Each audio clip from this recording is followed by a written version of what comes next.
everyone, how you doing today? It is me, David, Jersey Boy Music, coming to you from the Beatles Corner. We are collecting the Beatles 101 today. And I am going to talk about, for now, the final album in my collection,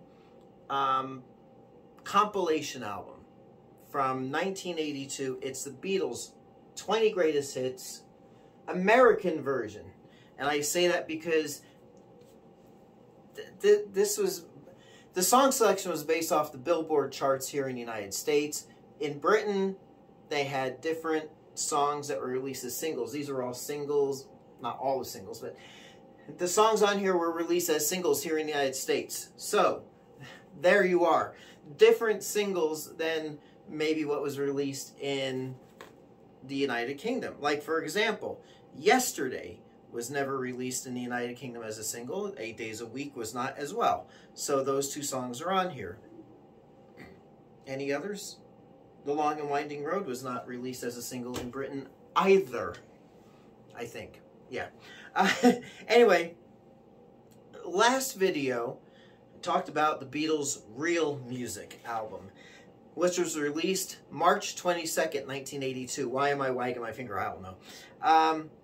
Now, this album, this LP album over here in the United States now, was released October 11th of 1982, which by my estimation is not even 6 months later. But it was released in connection with the 20th anniversary of Love Me Do being released. So the story goes. I believe it was. So, 20 greatest hits on one LP album. Not 2 LPs, not 3 sides. One album. The first side had 12 songs on it. Side 2 had 8 songs on it. Kind of reminds me, side 1, the sound quality is decent. But it kind of reminds me of one of those old K-Tel albums.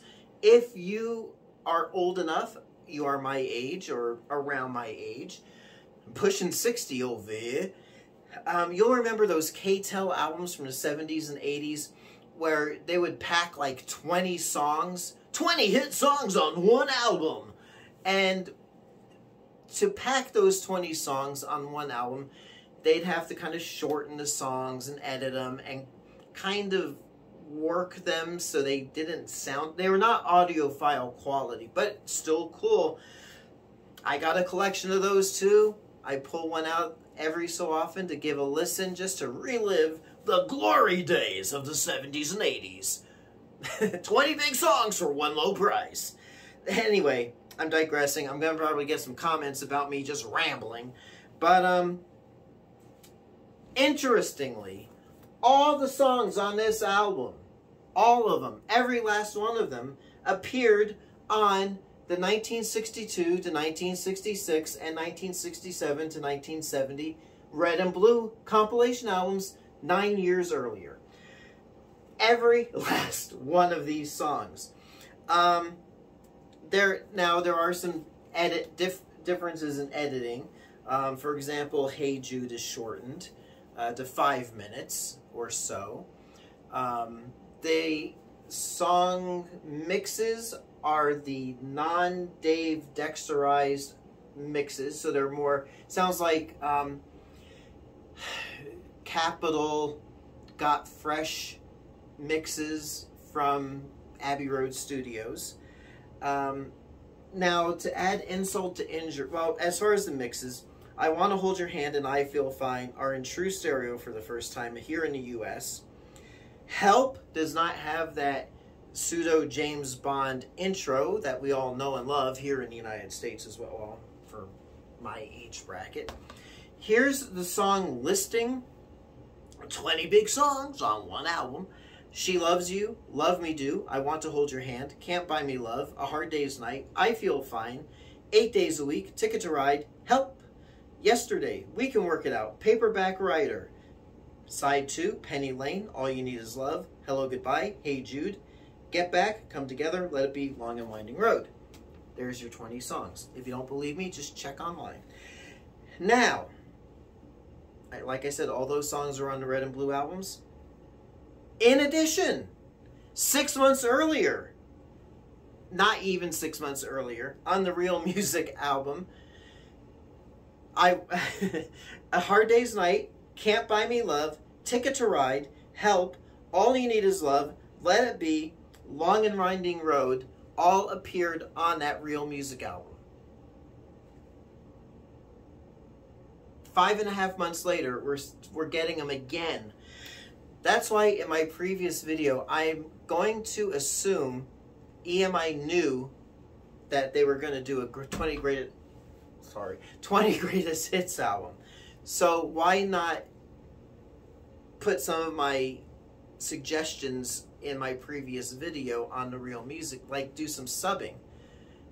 I mean, the Beatles were all about pretty much value for money.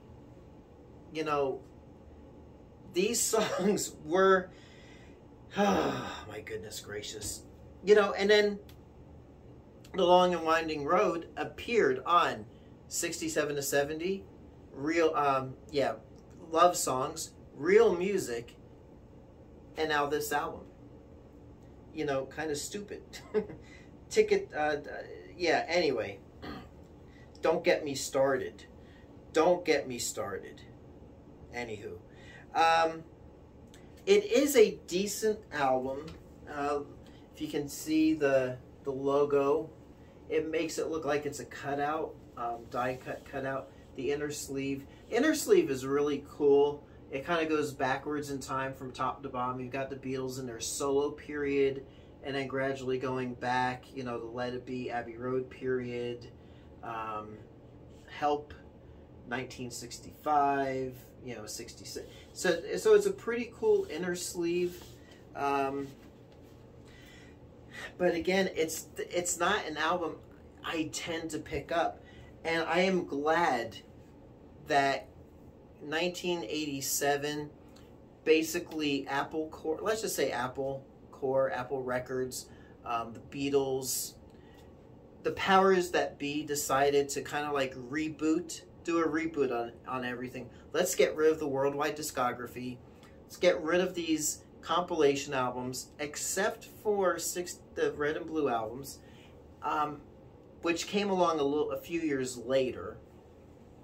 But let's just reset everything when we're issuing compact discs, and do a worldwide discography of the British catalog, and then put everything that didn't appear on those albums onto past masters.